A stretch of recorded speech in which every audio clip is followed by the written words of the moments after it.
Hey, welcome to Pretty Well. Do you want to get to the root causes of your health concerns? Do you find yourself Googling, why do I feel this way? And looking for solutions to feel great again? I'm Lisa Smith, and I too felt exhausted, achy, and like I was aging too quickly. I wanted to look and feel like myself again and spent way too much time and money going to practitioners, even functional medicine practitioners, and not getting results. So I became a functional medicine practitioner myself and learned how to identify and fix root causes to health issues. The good news is there is so much you can do to reclaim your wellness. In this podcast, you'll find quick, simple, and evidence-based guidance that you can easily fit into your day so your energy will be soaring, your mind clear, and your skin will return to its beautiful glow. Let's dive in.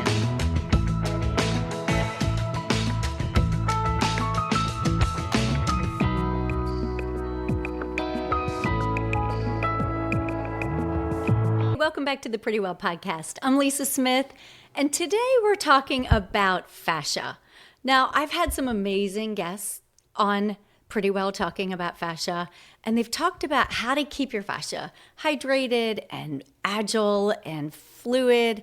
Today, we're going to talk about some things we haven't talked about before, and that is the nutritional aspects of fascia and the lifestyle aspects. So we're going to do a deep dive today into what you can do nutritionally that keeps your fascia fluid. Now, before you click off today, you might be thinking, I don't care about that. Talk to me about anti-aging. Talk to me about functional wellness. Well, this is great news, so don't click off yet. What I'm going to teach you today actually does triple duty. It's also anti-inflammatory and, get this, they're anti-aging. So if you do these things just for one of these reasons, it doesn't matter whether you're like, I only care about anti-aging, or I just want to make sure that I'm bringing my inflammation down. That's good. I got you, because it's going to do all those things, and it's going to keep your fascia more supple. Now, you might be thinking, I don't even know if I care about my fascia. I don't even really know what that is. It's a concept I've heard before, but I don't really know what it is. Well, you're not alone. And honestly, until I started Pretty Well, I had no idea what fascia was. I had no idea. Have you ever sat in a chair for a really long time? You've worked long hours at a desk, or you were on a long drive and you went to stand up, but your body didn't want to get out of that position. It kind of gradually got there, but it was achy and creaky and it kind of hurt. Well, that's your fascia speaking. In fact, if you've ever gotten up from the couch or the kitchen table and you hear popping and cracking in your knees, your hips, I do every day, and it sounds like popcorn, that's your fascia saying, hey, remember me? I'm here and I want some love.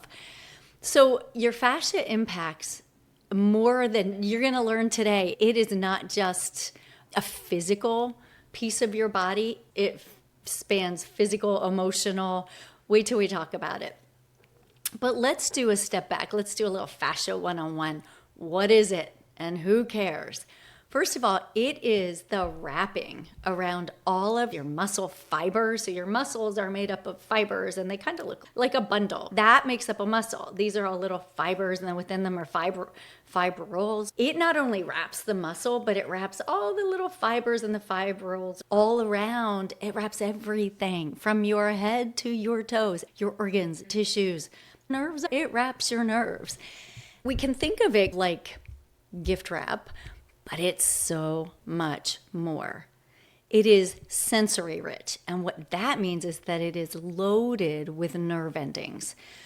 So when it's irritated or not healthy, and most of ours after the age of 35, it's not healthy because we don't go through our early years saying, I just got to keep that fascia in good shape. We don't even think about it. But if it is irritated and not healthy, then we know it. We tend to feel more pain, we tend to feel more inflammation. And we know that that's a problem. Back pain alone, the number one cause of disability in the world, affects over 551 million people. That's a lot of people. So today what I'm going to talk to you are about some different, very simple nutritional and lifestyle shifts. Nutritional, I call them fascia foods, that will help you to nourish this living fabric so that you move easier, your inflammation is lower because fascia can hold inflammation, and you're gonna feel younger. So let's do a fascia pre-check. First, turn your head gently to the left, center, right, center, and see what your range of motion is. Now, take your one ear to your shoulder, left ear to left shoulder, right ear to right shoulder, and see what your range of motion is there. That's a quick fascia check. It's all through your body, right? It's your hips, it's your knees, it's your shoulders, it's your elbows, everything. But that'll give you a snapshot into how stiff am I, at least in the upper part of my body with my fascia. I mentioned it's a wrapping, and a lot of times we get to know it better. We tend to think of it like gift wrap, but it's not. It's much more than that. It's alive, it's responsive, and it's consistently remodeling. This is pretty fascinating. It accepts information, it stores information, and it projects information. So it also sends signals out to our body. When it's healthy, think of it like it slides like this. It's very smooth, it slides across layers, and it's kind of springy. But when it's not healthy, it gets sticky and kind of stiff, and it doesn't move well. And that's when you get up from a chair and you say, oh my gosh, my lower back or my mid back or my neck is really achy. It's not really sliding the way it's supposed to. There is something in our fascia that you've heard of before, especially in the anti-aging world, and it's called hyaluronic acid. Hyaluronic acid is so important for so many reasons. Remember, I did tell you we were going to talk anti-aging here. It is one of the number one active ingredients in anti-aging skincare.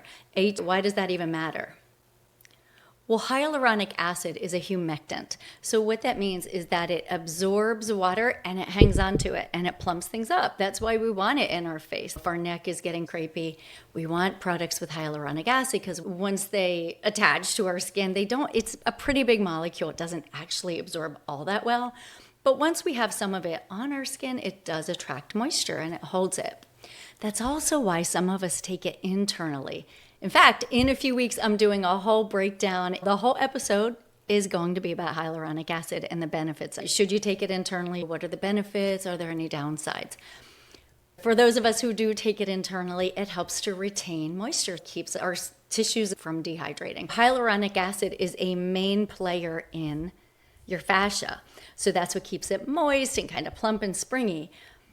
But when it gets more viscous, think thicker, more like honey, it tends to get sticky and it doesn't slide as well. Some things that can affect that viscosity are temperature. Think about when you're really cold. Are your joints stiffer or are they more mobile? When it's freezing, you walk outside, it's wintertime and you're freezing. We get stiffer, right? Because that viscosity thickens.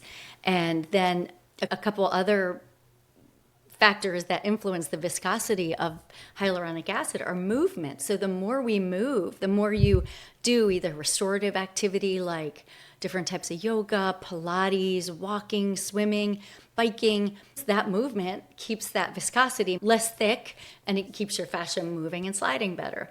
And then the third thing is chemistry. Oh, it was not one of my favorite topics in any of my schooling.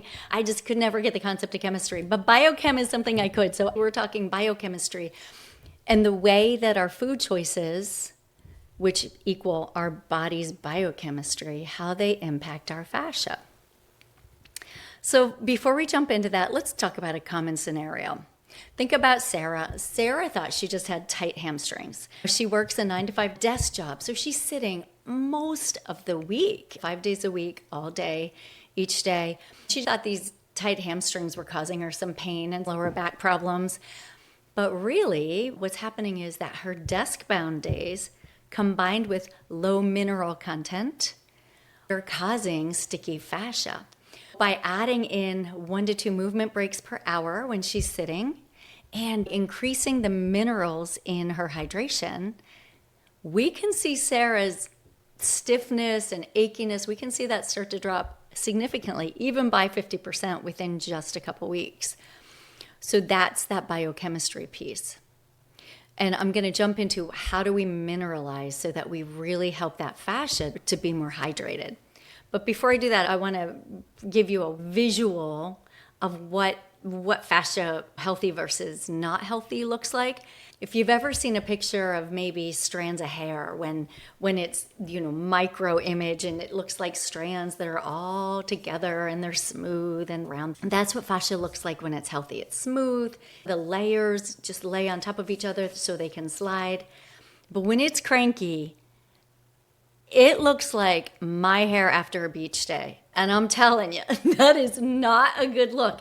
It's frizzy, frazzled, and dry. That's the difference between healthy fascia and not healthy or kind of cranky fascia. So we don't want cranky fascia. Can you imagine those split ends, those frizzle things all through your body?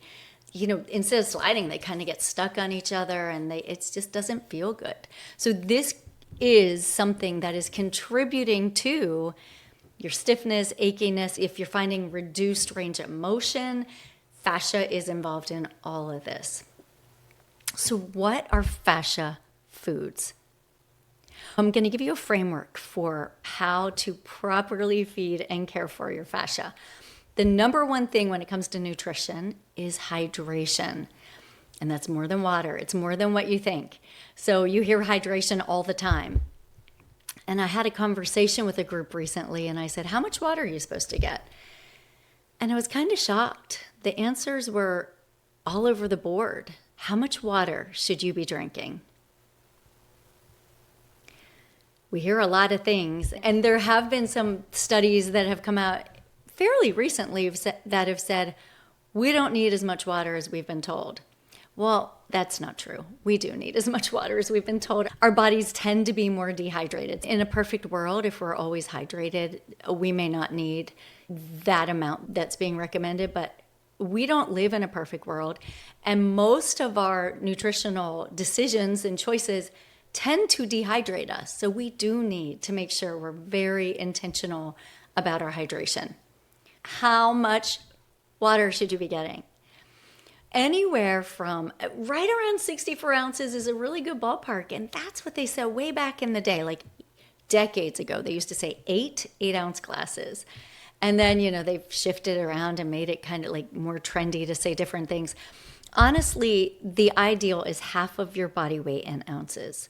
So if you weigh 140 pounds, half of your body weight is 70 pounds, and then you convert it to ounces. So ideally, if you weigh 140, you're looking at 70 ounces a day. And then you want to make sure you're breaking that up in the day, not all at one time, because your tissues need continual replenishment. So just do the math, take a ballpark of what you weigh, cut it in half, and that's about what you should be getting in terms of water. If you get 64 ounces, you're getting there. Even if your weight is higher than that, you're still much better off than most people when I would sit across the desk from them and say, okay, how much are you drinking? And most people, we think we drink plenty. We really do. But we tend to count coffee, tea, club soda, seltzer water, kombucha. Most of those fluids dehydrate you. They make you pee more, which dehydrates you. So the two things you can count, and I've had the question a lot about seltzer. Seltzer dehydrates you more. I love it. It's lovely. I drink it every day, but I don't count that as my water. So the two things you can count are filtered water and herbal tea. No other tea. Not black tea, not green tea, not white tea. Filter water and herbal tea. Does it really matter for you to filter it? Is it really a big deal, or is it just hype? Well, I'm going to challenge you. Go into EWG, tap water database, and put your zip code in. And it's going to blow your mind. It tells you the chemicals in your water. And then it tells you how many times the healthy level that those chemicals are. And when you see certain chemicals that are carcinogenic, that mess up your hormones, that cause all kinds of health problems. And they're hundreds of times, 200 times the healthy limit. I'm telling you, it's going to blow your mind. You definitely want a good filter. And as much as Brita makes your water taste better, it doesn't really get the bad stuff out. It just makes it taste better. So you want to look for a really good filter. A whole house filter is the cream of the crop. But I get not everybody has the budget for a whole house filter. Those can be pretty expensive. We're looking at $1,000-ish, give or take.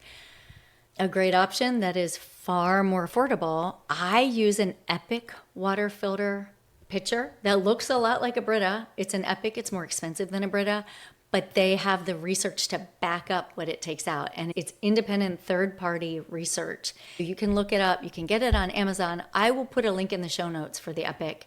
We have both the pitchers and the water bottles.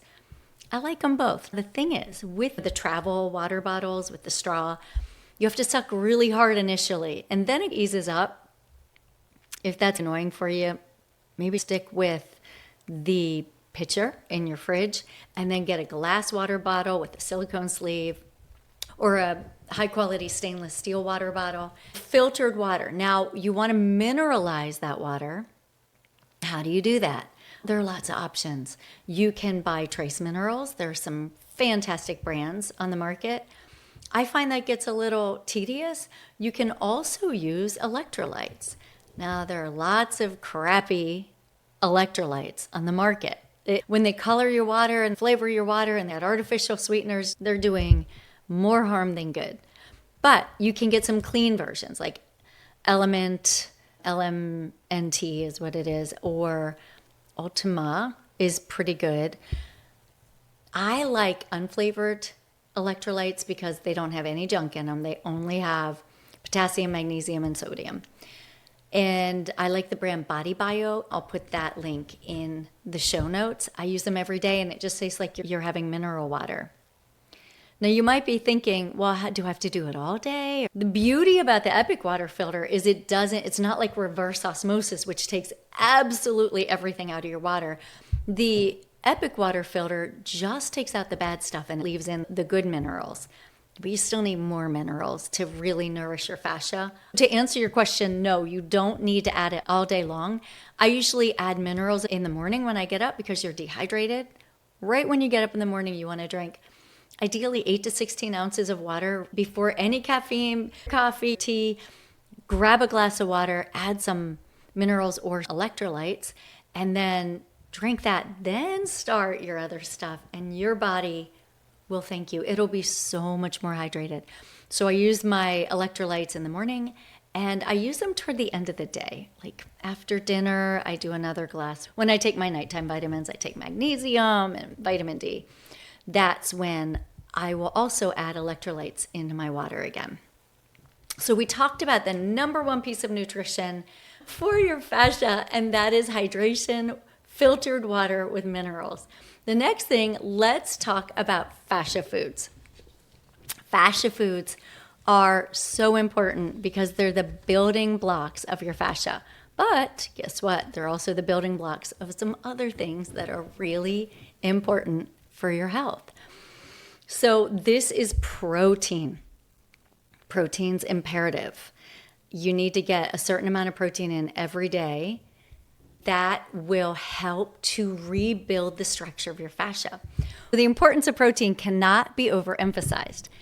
And you may be thinking, okay, so how much protein? We hear all different things. If you look at the daily guidelines for American adults, you're going to see about 46 grams of protein for women, about 60 for men, give or take, 0.8 grams of protein per kilogram. Bottom line is, that's a bunch of baloney. It is not enough protein for rebuilding collagen, fascia, muscle, immunity, all those things. You're looking at about 100 grams per day. That's what you want. And people have said to me, 100 grams a day, that's a ton. But if you break it down by meals, it's not really a ton. You're looking at 25 to 30 grams of protein per meal each 3 meals a day, and a little more protein for snacks. You may be thinking, how much is 25 to 30 grams per meal? To give you an eyeball of 25 to 30 grams of protein, it's about the size of a deck of cards. Whether it's chicken, red meat, burgers, turkey, any kind of animal protein other than fish, it's the size of a deck of cards or your palm. And if you go a little bit bigger than that, then you will get 30 grams, which is perfect. Most of us can eat a piece of chicken the size of a deck of cards. Actually, most of us eat more chicken than that at dinner time and possibly at lunchtime. For fish, we're looking at a little more like the size of a checkbook. So just a little bit bigger than the deck of cards. And that's because fish tends to be thinner, so you need it to be longer. But that will also give you that 25 to 30 grams of protein in a meal. One of the main components, the main things that makes up your fascia, collagen. And collagen is built from protein. Actually, it comes from amino acids. Let's do a little bit more biochemistry. Hang in there. This is really not bad. Trust me. Let's think about what kind of protein you like. Let's just say chicken, right? If you hate chicken, then think of something you like, steak, salmon, whatever. But for the sake of this example, let's say chicken. Think of a piece of chicken. Now think about if a kid you know made you a Lego structure that looked like a chicken breast. And that Lego structure, but think that there were 9 different colors within that structure, 9 different colors of Legos. And if we broke that Lego piece of chicken apart and grouped those 9 colors, like all the blues together, all the purples together, all the reds together, that's a picture of essential amino acids. There are more amino acids. When you're getting an amino acid protein drink, you'll see about 22 different amino acids. Only 9 of them are essential, meaning we can't make them. We must get them from our food. But these 9 need to be together in a package for the protein to be complete. That's what our body needs. Just break down this Lego structure of chicken. I'm going to use these 9 different colors of Lego pieces, and I'm making a whole new structure, they're called proteins. It can be kind of confusing. You eat protein, it breaks down, it makes different protein in your body. Let's call this structure collagen. All right?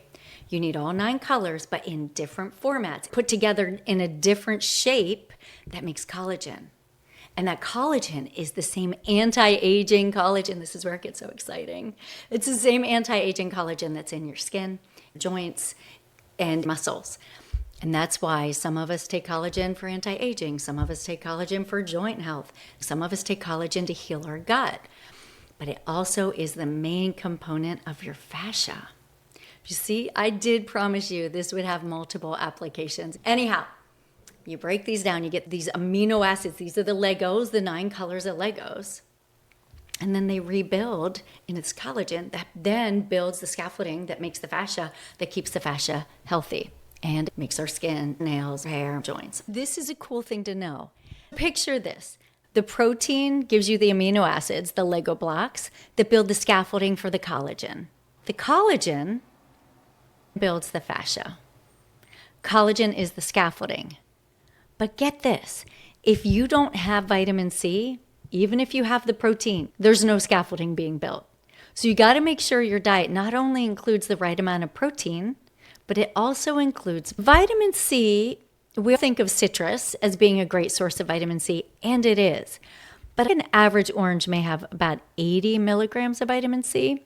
Good, but you're looking for more like 250 to 500 milligrams. So sometimes it's easier to supplement with vitamin C. Definitely get the foods, but also add a supplement. You can do that a few different ways. You can take a capsule, tablet, gummy, or chewable. Another option is if you like smoothies in the morning. This is a great option. It's a powder called camu. You can add it to your smoothie. It doesn't have much of a taste. It's slightly bitter, maybe a little bit tart, but it's not going to ruin the taste of your smoothie. And that's a rich source of vitamin C. So that's another great option. The last thing I want to cover today from a fascia nutrition standpoint are those foods which are anti-inflammatory. Because inflammation affects fascia in a pretty significant way. First, we want to look for foods that are high in polyphenols. Polyphenols are amazing compounds in vegetables and fruits that make the colors. The deep indigo purple in blueberries, the bright red in red bell peppers, the orange in squash. Those deep, dark, vibrant colors all do something different in your body.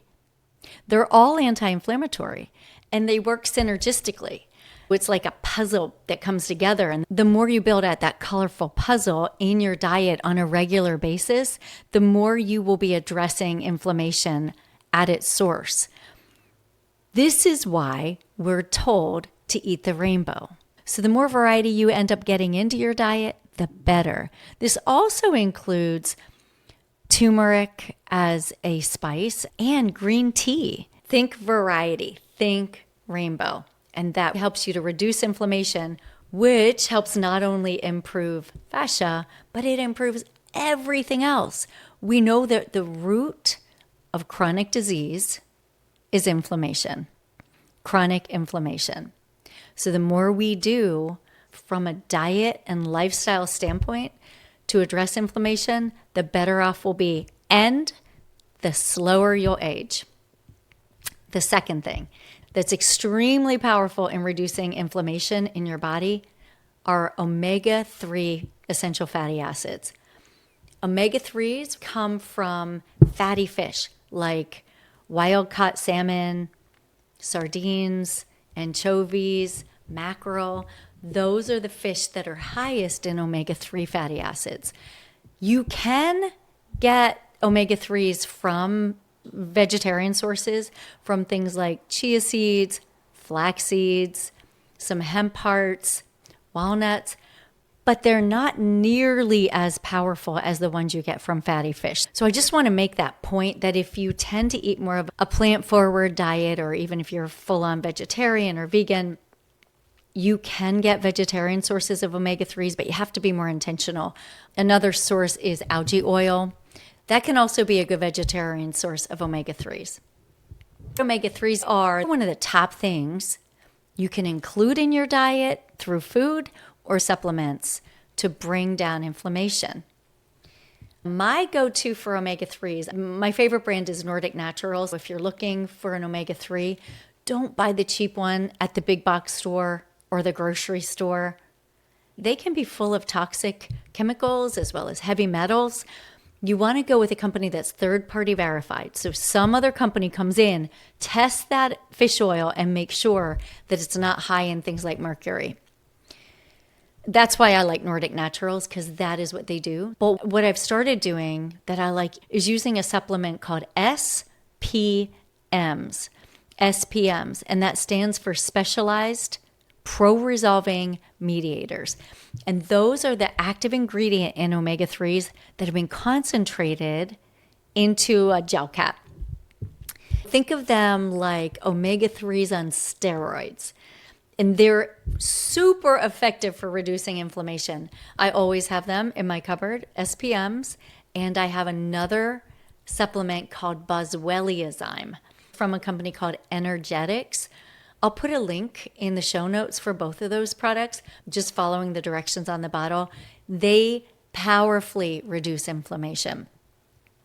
So between that and adding in fatty fish, and if you're vegetarian, then some of the other sources I mentioned, that's a great way to make sure you're upping your omega-3s. If you're looking for a diet that addresses all this, it's pretty simple. It's a Mediterranean-like diet. Mediterranean diets do a great job, and I don't recommend you follow any diet, but Mediterranean tends to be more highly concentrated in fish and seafood, lots of vegetables, a little bit of fruit, a small amount of complex carbohydrates, as well as occasional red meat.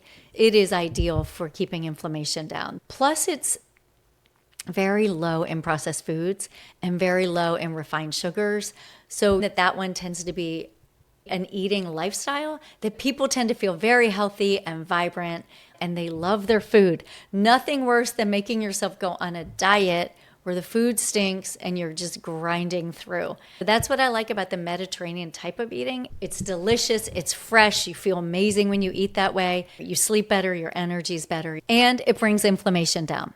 So before I wrap up today, I want to give you a day in the life of eating in a way that fuels and feeds your fascia. So let's look at breakfast. A great breakfast idea would be a smoothie loaded with some vegetables, maybe spinach, maybe some chia seeds, flax seeds, potentially hemp hearts, a little bit of fruit. Don't be doing 1 to 2 cups of fruit. That will spike your blood sugar. So just a little bit of fruit, about 1/4 of a cup of any kind that you want.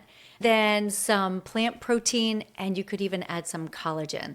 That is an amazing way to start the day that's going to start checking all the boxes. Before you even have that smoothie though, when you wake up in the morning, what are you going to do?